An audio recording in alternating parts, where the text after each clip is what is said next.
When Mike Johnson tried to tear down Jasmine Crockett's career with a cutting attack, he expected hesitation. Instead, he met history. In just 30 seconds, Crockett transformed criticism into command, silence into strength, and a moment of confrontation into a defining symbol of resilience.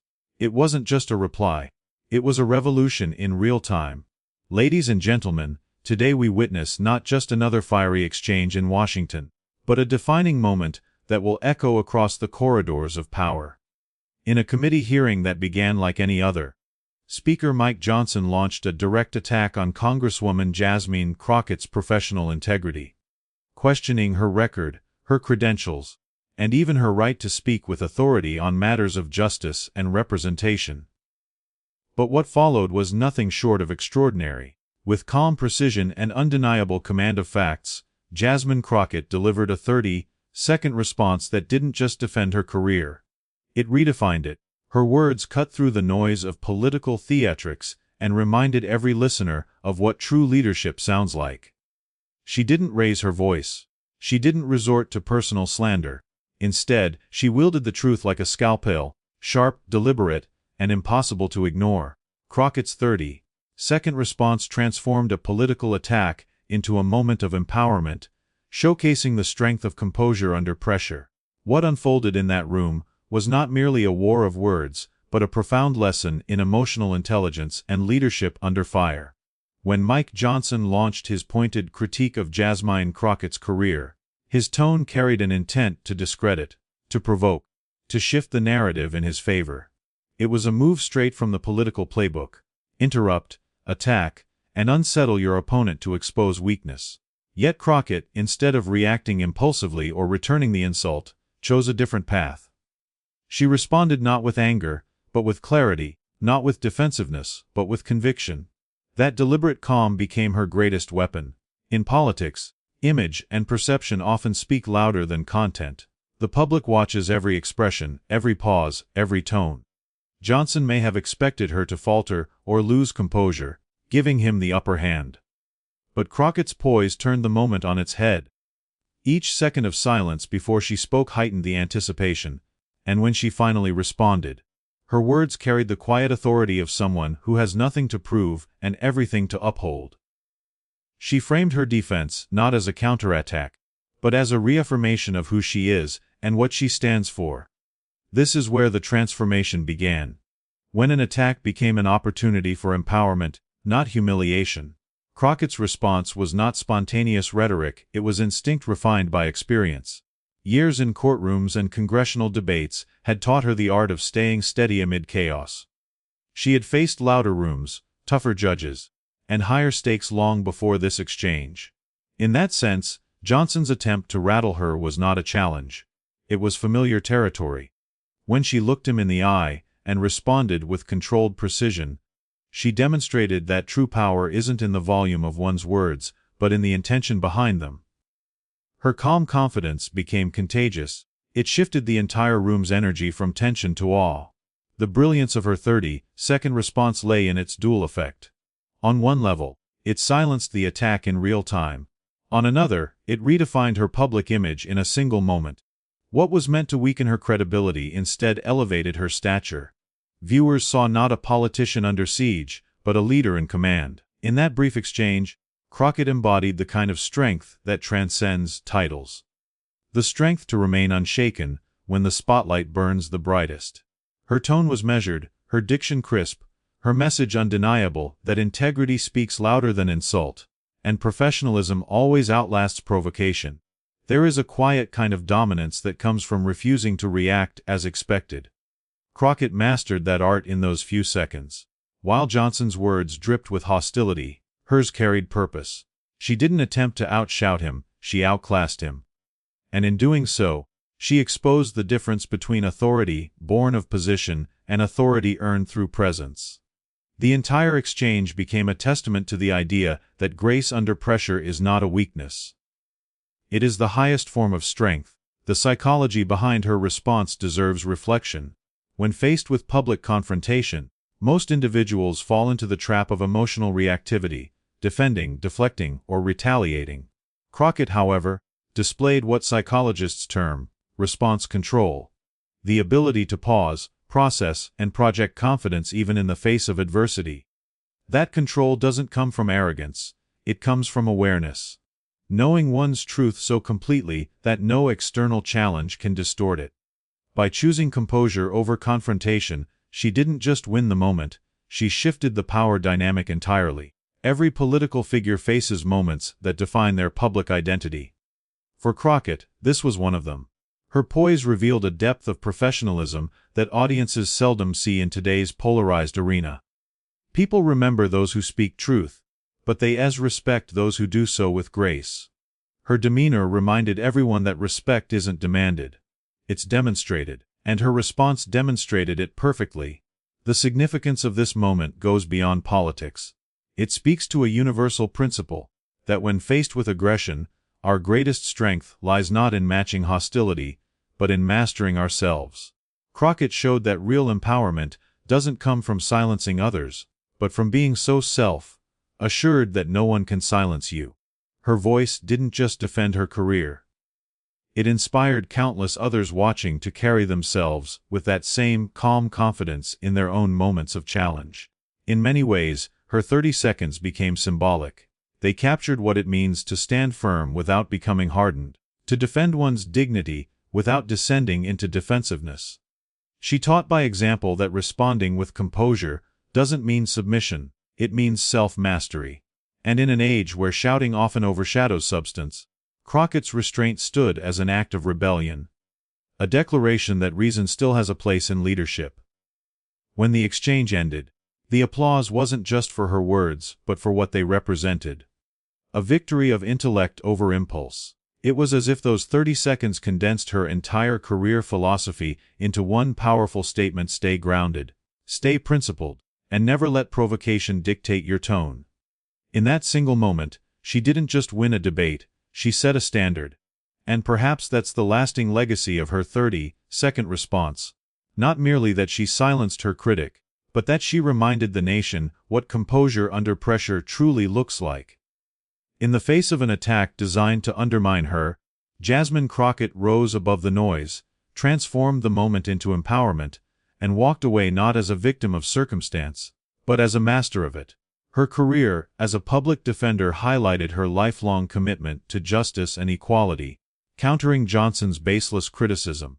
What Mike Johnson underestimated when he launched his attack was the depth of Jasmine Crockett's experience.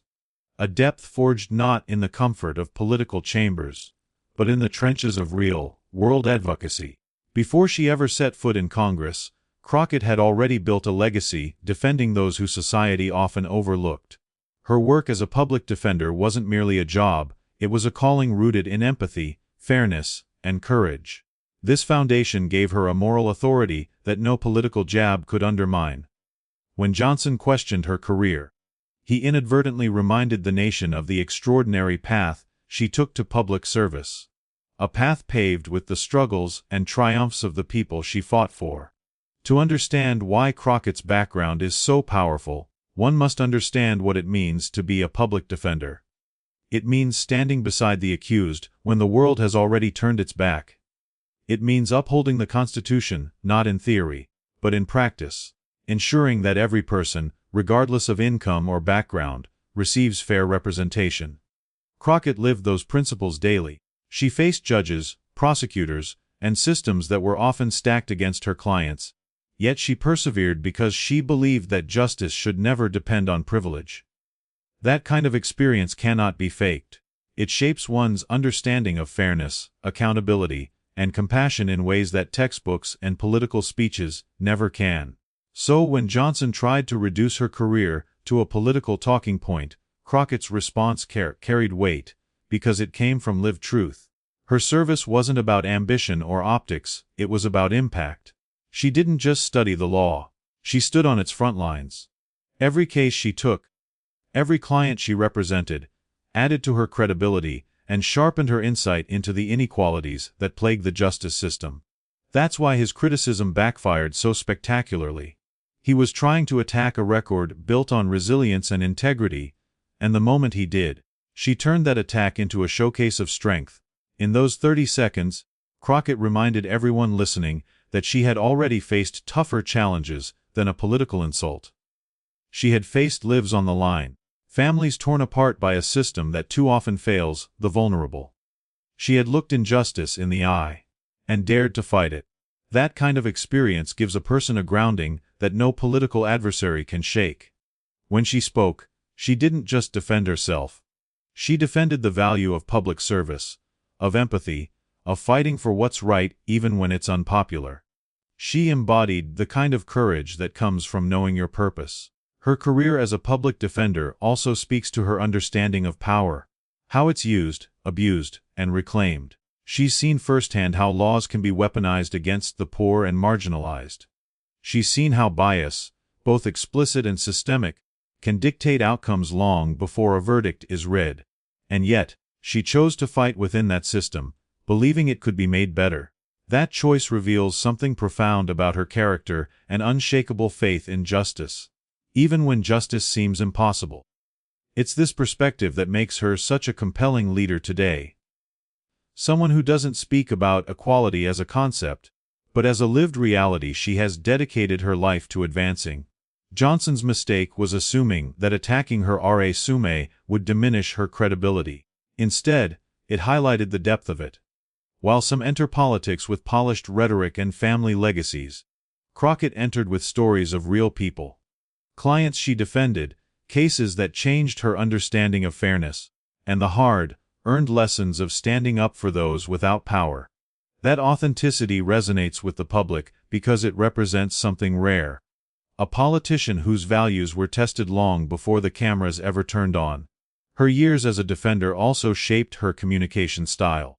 She knows how to speak with clarity because she's had to explain complex legal rights to people whose lives depended on understanding them.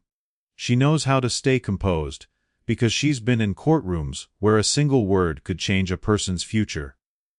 So when Johnson tried to rattle her, he was up against someone whose professional survival depended on poise. Her background gave her not only knowledge but discipline. The kind of mental steadiness that only comes from years of fighting for justice in high-stakes environments. More importantly, Crockett's defense of her career wasn't just personal, it was symbolic. She stood for every public servant who has ever been dismissed or demeaned for choosing to serve over seeking power. She represented every woman and person of color who has had to work twice as hard to be taken seriously in spaces not built for them. Her 30-second response wasn't only a rebuttal to Johnson's attack. It was a declaration that integrity and service will always outshine political theatrics. Through her calm but firm words, she reframed the entire narrative. What Johnson painted as a weakness, her career in public defense, became her badge of honor. She didn't need to embellish or justify it. The truth spoke for itself. Her record stood as living proof that real leadership starts with service, not ambition. The power of her response came from that authenticity. From the undeniable fact that she has been there. She has seen it. And she has fought through it. By the end of that exchange, what was meant to diminish her ended up defining her. Viewers saw a woman who had dedicated her life to justice being attacked by someone who underestimated the very foundation of her strength. And in that realization, Johnson's criticism lost all potency. What remained was the image of Jasmine Crockett, confident, composed, and unwavering, standing as a reminder that a career rooted in service will always withstand the winds of political attack. Her journey from the courtroom to Congress is not a story of luck, but of labor. It's proof that integrity can't be shaken by accusation, and that when your career is built on fighting for others, no amount of noise can drown out your purpose. Mike Johnson's attack may have been meant to weaken her, but it only illuminated the truth. Jasmine Crockett's career is not just her defense, it's her greatest triumph. The exchange between Mike Johnson and Jasmine Crockett demonstrated the importance of preparation, intellect, and emotional control in political discourse, three qualities that define effective leadership and separate substance from spectacle. In an era when political debates often collapse into shouting matches and performative outrage, Crockett's composure was a masterclass in how preparation and intellect can neutralize hostility. Her 30-second response wasn't an accident. It was the culmination of years spent refining her craft, mastering the art of articulation, and developing the inner calm that allows one to lead with reason instead of reaction. That single moment reminded everyone watching that true power in politics isn't in the loudest voice. It's in the most disciplined mind. Preparation was the invisible backbone of Crockett's response.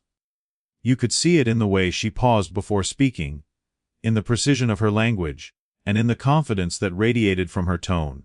She didn't scramble for words or hide behind vague platitudes. She spoke with purpose, clarity, and command. This level of composure doesn't emerge from improvisation. It's the product of preparation that goes beyond memorizing talking points. Crockett's background as a lawyer taught her to anticipate attacks before they arrive, to know the facts so thoroughly that no distortion can shake her, and to pivot gracefully when provoked. When Johnson tried to corner her, she was already several steps ahead, armed not with anger, but with understanding. Preparation in politics isn't just about knowing your material. It's about knowing yourself.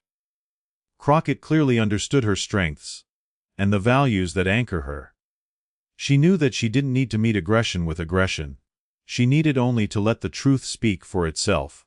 This awareness gave her a calm confidence that made Johnson's attack look clumsy by comparison. Every word she spoke came from a place of control, and that control turned a heated confrontation into a moment of triumph. Equally vital was her intellect, not the academic kind measured by degrees, but the kind that allows one to think clearly under pressure.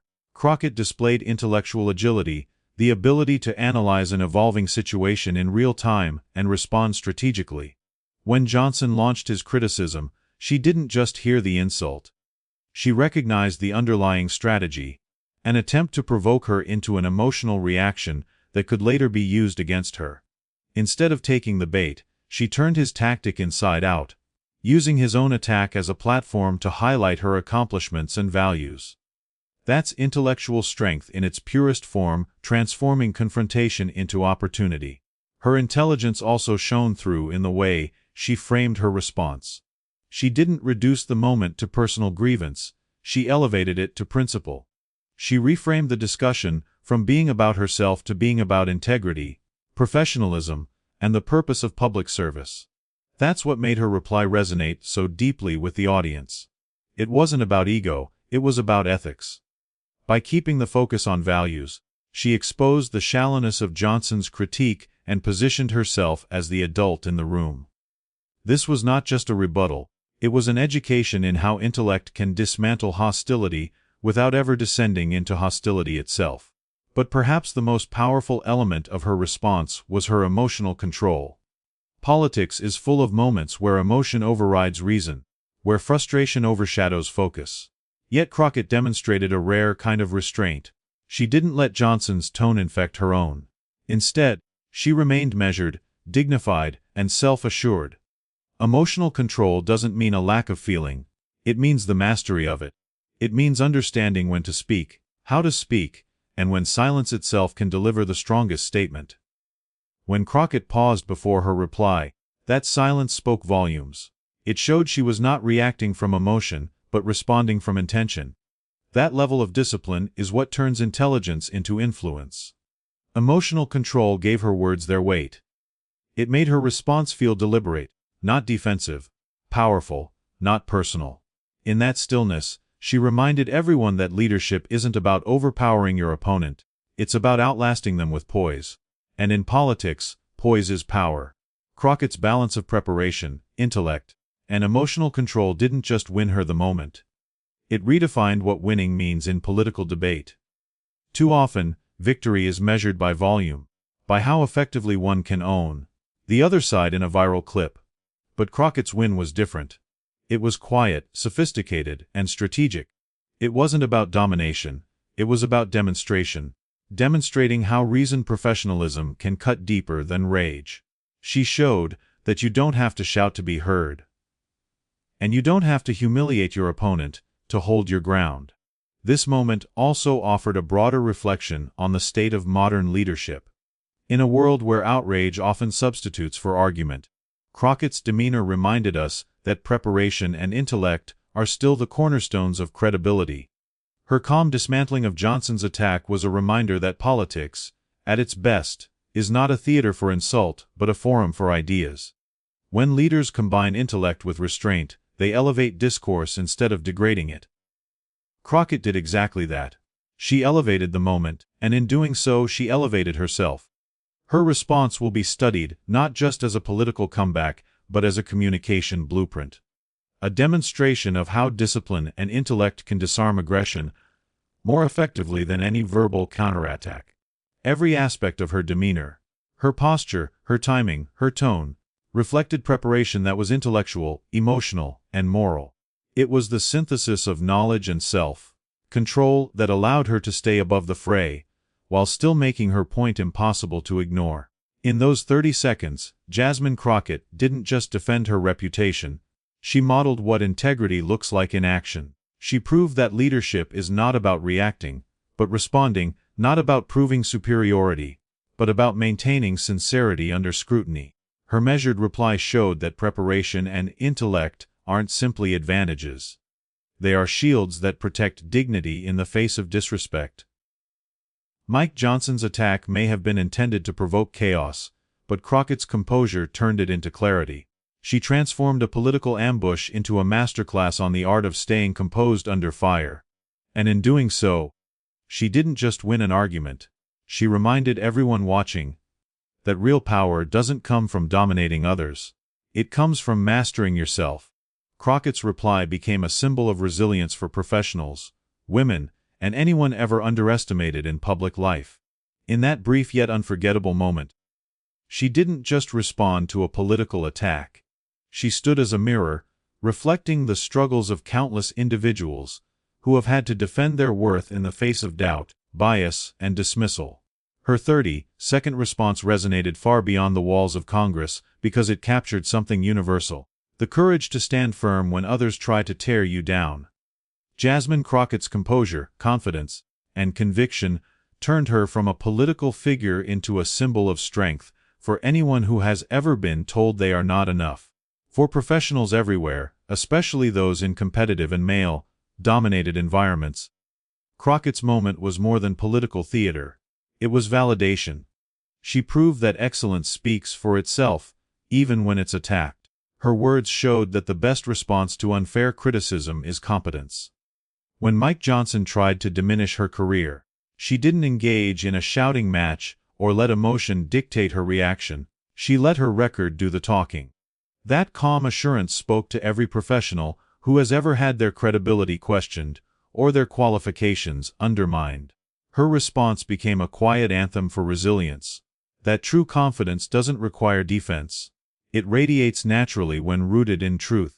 What made this moment so powerful was its authenticity. Crockett didn't craft her response for applause or political gain.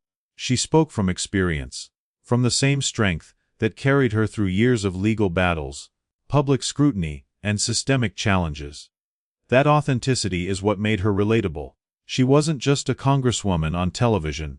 She was a reflection of every person who has ever sat in a boardroom, classroom, or courtroom and been forced to prove themselves again and again.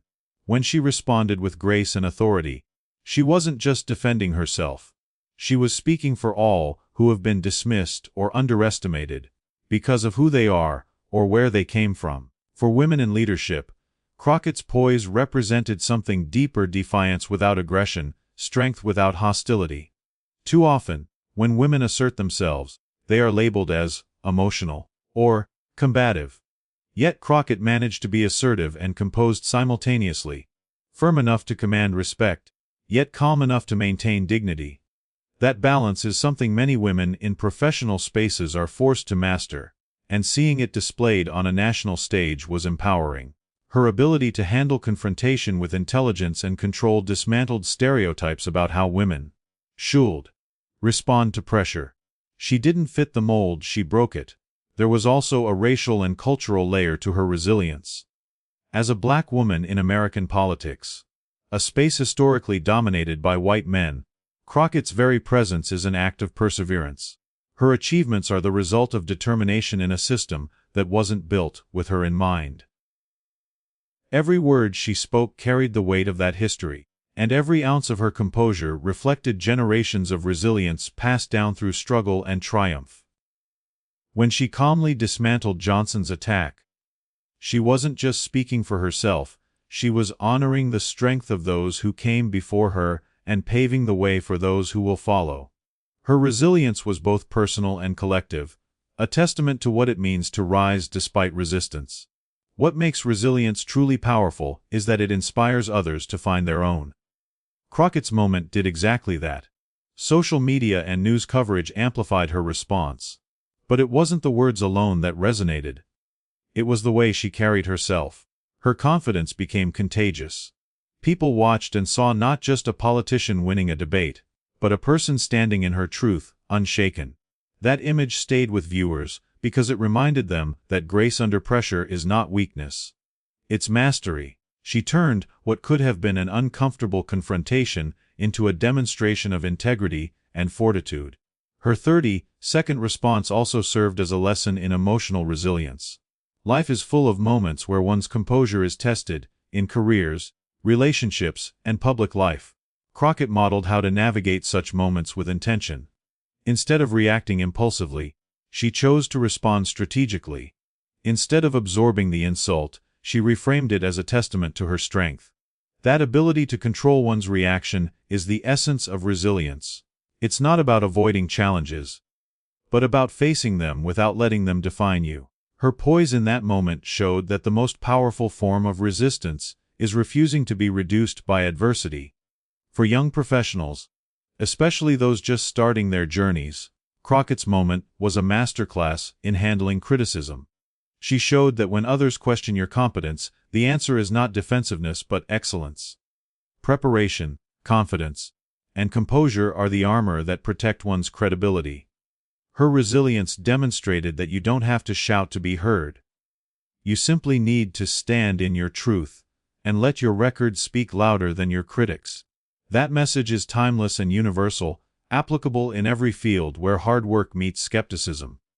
Even beyond professional and gender boundaries, Crockett's response became symbolic of a broader human truth. That resilience is not born from comfort, but from challenge. The people who inspire us most are not those who've had easy journeys, but those who've faced adversity and turned it into purpose. Crockett's journey, from defending the marginalized in courtrooms to standing up to political attacks in Congress, embodies that transformation. Her composure didn't come from privilege, it came from perseverance. And in that moment, her calmness wasn't just a reaction. It was the result of every struggle she had overcome to get there. By the time her 30 seconds ended, the dynamic had completely shifted. Johnson's attack lost its sting, and what remained was the image of a woman who refused to be shaken. Her resilience outshined his hostility. Her professionalism outlasted his provocation. And her quiet power reminded the world that resilience is not about being unbreakable. It's about being unyielding in purpose. In the end, Jasmine Crockett's response became more than a political moment, it became a cultural touchstone.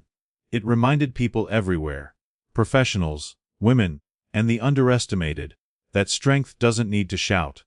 It stands tall, it speaks truth, and it perseveres with grace. Her 30-second reply will be remembered not just for what she said, but for what it represented. That no attack can diminish the power of a person who knows their worth. In the end, Mike Johnson tried to question Jasmine Crockett's career, but what he really did was prove her greatness. Her 30-second response wasn't just a rebuttal. It was a revelation. That truth doesn't need time to triumph, only the right voice to speak it.